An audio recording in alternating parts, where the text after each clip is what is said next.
Welcome to the Creative Play and Podcast Network. Join us as we review our favorite RPGs, collectible card games, MMOs, video games, PC games, and bring up interesting topics and things that we'd like to share with everyone. Sit back and enjoy the show.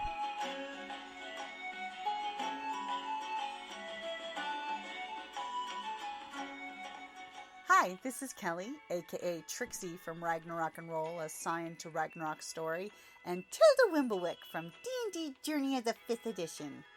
First off, I would just like to say thank you to everyone for listening to our varied adventures, as well as for rating us on iTunes and rpgpodcast.com. If you haven't rated us yet, we would greatly appreciate it if you could. And if you're looking for more ways to support our efforts, we are now on Patreon, a great site where you can help us continue making more podcasts, as well as some special surprises for our patrons. If you can, please look us up at www.patreon.com/cppn. Every little bit helps. And again, thank you for listening. Hey guys, welcome back to the RPG A Day 2015. It's August the 19th, which is Favorite Super RPG. So pretty much, I've mentioned them before and I'm going to have to go with Heroes Unlimited. Of all the superhero RPGs out there, it's one of the most fluid and adaptable ones that I think you can work with. As long as the GM's got a good grasp on what type of superhero game he wants and communicates it with the players, you can easily make sure everyone is on the same level. You have choices anywhere from the Ancient Master to make Kill Bill style games, to having X-Men or even the Avengers pretty easily made out in those games. One of the nice things that I like in Heroes Limited is they've got a fantastic book, Century Station.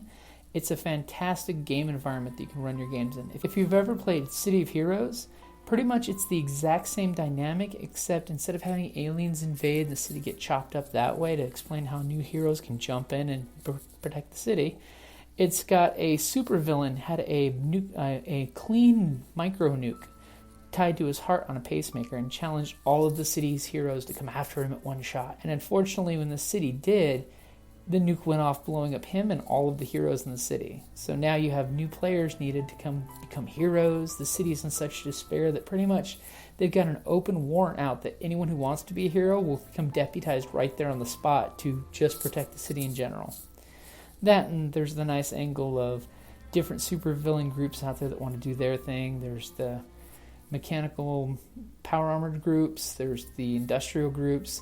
There's the Minotaur, who is the boss of the labyrinth, the main area where a lot of ne'er-do-wells hang out. And the city's in just enough to spare that the heroes need to save it before the National Guard might get called in.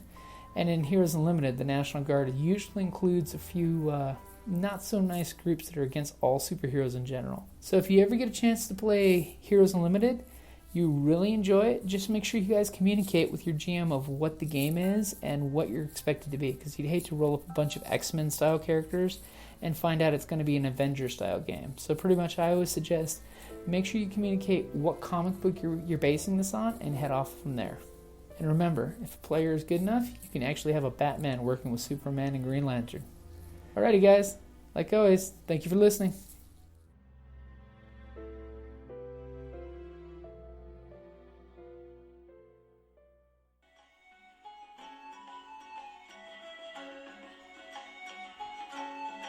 Thank you for listening to the Creative Play and Podcast Network. And feel free to enjoy our other shows, such as D&D Journey of the 5th Edition and Scion Ragnarok and Roll, a Scion hero to Ragnarok story. Thank you for listening.